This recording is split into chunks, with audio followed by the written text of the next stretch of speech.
ସନ୍ଧ୍ୟାବେଳ ସମୟରେ ଏ ଆଇଟମ୍ଟାକୁ ସମସ୍ତେ ପ୍ରାୟ ପସନ୍ଦ କରନ୍ତି ଖାଇବା ପାଇଁ। ସେଇଟା ହେଉଛି ଆଳୁ ଚାଟ୍। ପାଟିକି ଯେମିତି ଚଟପଟା, ଦେହ ପାଇଁ ବି ଭଲ। ଖାସ୍ କରି ମୋର ତ ବହୁତ ପସନ୍ଦ। ତ ଆଜି ଚାଲନ୍ତୁ ବନେଇବା ମୋର ପସନ୍ଦ ସମସ୍ତଙ୍କର ପସନ୍ଦ ଆଳୁ ଚାଟ୍। ଆଳୁ ଚାଟ୍ର ରେସିପି ବନେଇବା ବହୁତ ସହଜ। ଗୋଟେ କଡ଼େଇରେ ତେଲ ଦେଇ ସେଥିରେ କଟା ହେଇଥିବା ପିଆଜ, କଟା ହେଇଥିବା ଟମାଟୋକୁ ଦେଇ ଅଳ୍ପ ପାଣି ଦେଇ ଧନିଆ ଗୁଣ୍ଡ, ଜିରା ଗୁଣ୍ଡ, ଲଙ୍କାଗୁଣ୍ଡ, ହଳଦୀ ଗୁଣ୍ଡକୁ କିଛି ସମୟ ପାଇଁ ଛାଡ଼ିଦେବା। ମସଲା ଭଲ ଭାବରେ କଷି ହୋଇଗଲେ ସିଝା ହେଇଥିବା ମଟର ଆଳୁକୁ କିଛି ସମୟ ପାଇଁ କଷିବା ପାଇଁ ଛାଡ଼ିଦେବା। ଭଲ ଭାବରେ କଷି ହୋଇଗଲେ ସେଥିରେ ପାଣି ଦେଇ ଫୁଟିବା ପାଇଁ 5 ମିନିଟ୍ ଛାଡ଼ିଦେବା।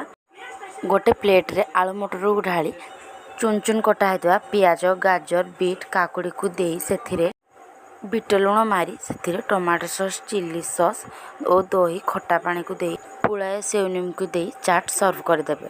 ଚାଟ୍ ଦେଖିବା ପାଇଁ ଯେମିତି ସୁନ୍ଦର ଲାଗୁଥିଲା, ଖାଇବା ପାଇଁ ଆହୁରି ଭଲ ଲାଗୁଥିଲା। ତ ସାଙ୍ଗମାନେ ଏହି ରେସିପିକୁ ଥରେ ନିଶ୍ଚୟ ଟ୍ରାଏ କରନ୍ତୁ। ମୋ ଭିଡ଼ିଓଟି ଆପଣମାନଙ୍କୁ ଭଲ ଲାଗିଲେ ସେୟାର କରନ୍ତୁ।